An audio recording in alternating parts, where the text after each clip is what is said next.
hello. I'm sorry. I didn't see you there. I was busy reading.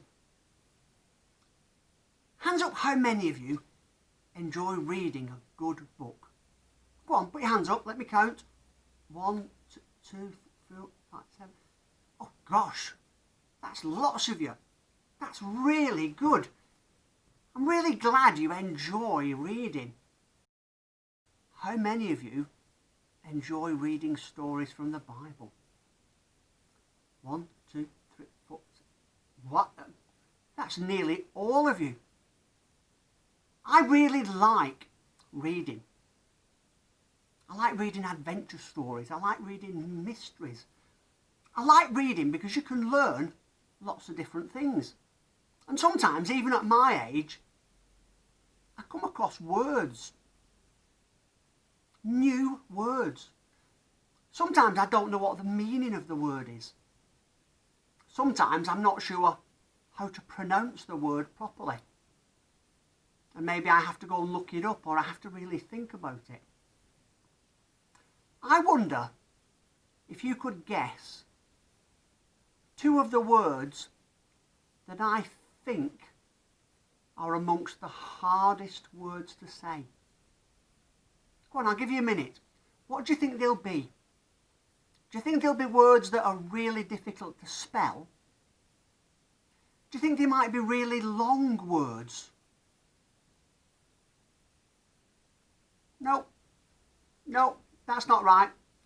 I'll give you a clue. This is the first one that I think is really difficult for people to say. It's the word sorry. It's only a little word, but I think people really struggle to say it. We all have to say it at times. We all know that we've done things wrong. Things that we shouldn't have done. Sometimes by mistake. Sometimes perhaps deliberately. Saying sorry is really hard to say. I wonder if you can guess what the other word is.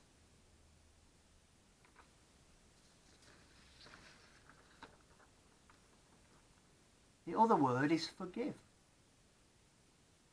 When somebody has said sorry, you should try and forgive them. Now, trying to forgive them is not easy. Sometimes it takes a lot of hard work. Sometimes it takes time. But trying to forgive somebody for what they've done, I think it's really important. Just as it's really important to say sorry when you know that you've done something wrong. Saying sorry and saying I forgive.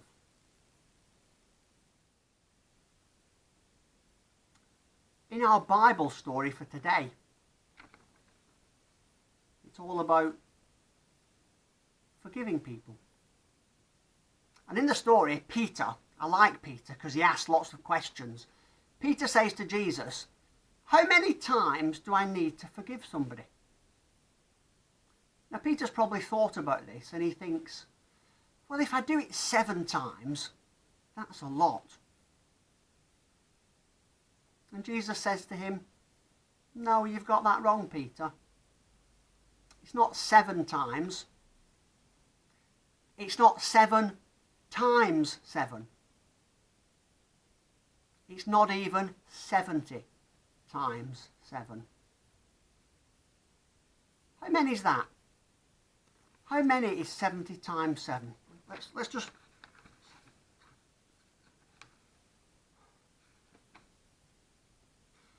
$490. It's not even 490 times that you have to try and forgive somebody if they've said they're sorry. I think what Jesus is trying to say is that there isn't a limit. There isn't a limit on how many times you have to forgive somebody. If they've done something wrong, if they've said sorry, you have to do it not just once, not twice, not 7 times, not 490 times. You have to keep trying to forgive people. I think I might have a demonstration of what it's like when we say sorry to God and God forgives us. But I can't do it here. I'm going to need to go in the kitchen. So, are you coming with me? Let's go and see if I can show you what it's like when God forgives us after we've said we're sorry. Right, so here we are in the kitchen. And what I'm going to do is I'm going to take this little glass bowl and I'm quickly going to go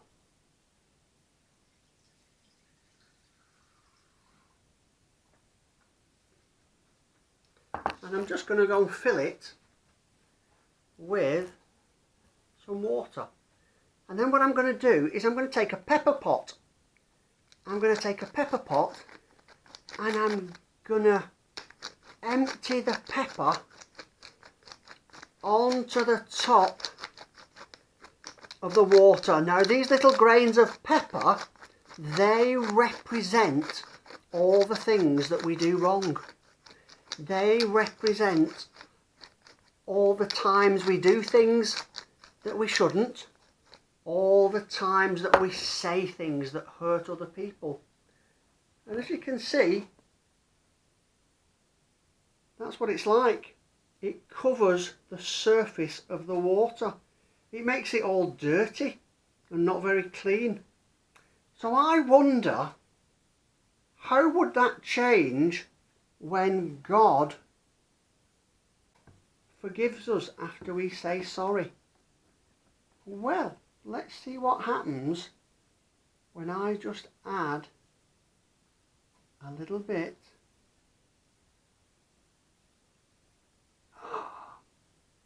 of God's forgiveness.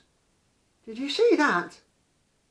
Do you see how all that pepper has been washed away to the sides and how it's left the surface of the water really clean? Should we try that again?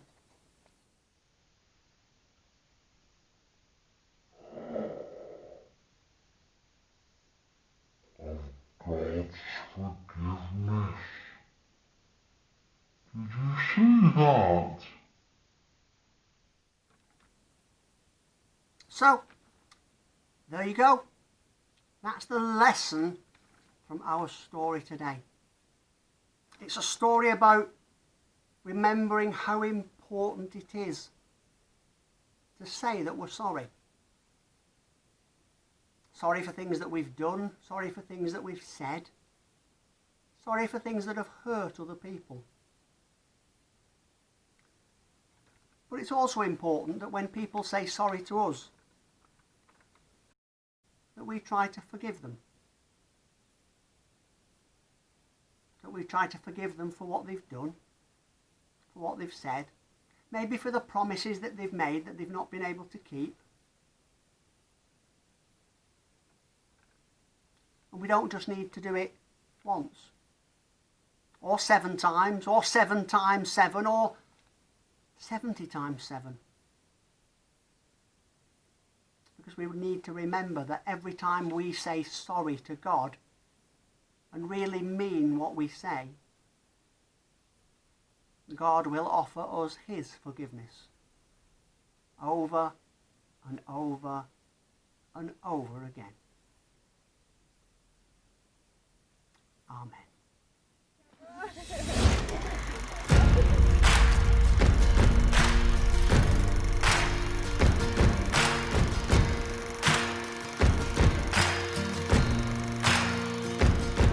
You take all the pieces of my life, put them back together, make it all alright. Oh, you forgive me. Only you can heal my broken heart, make all things new with a brand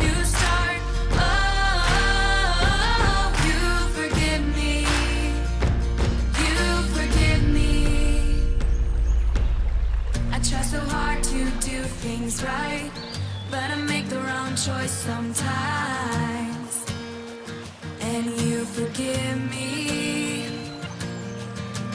No one knows me, God, like you. You see who I am, not what I do, and you forgive me. You take all the pieces of my life, put them back together, make it all alright. Oh, you forgive me. Only you can heal my broken heart, make all things new with a brand new start. Oh, you forgive me. I try so hard to do things right, but I make the wrong choice sometimes, and you forgive me. No one knows me, God, like you. You see who I am, not what I do, and you forgive me.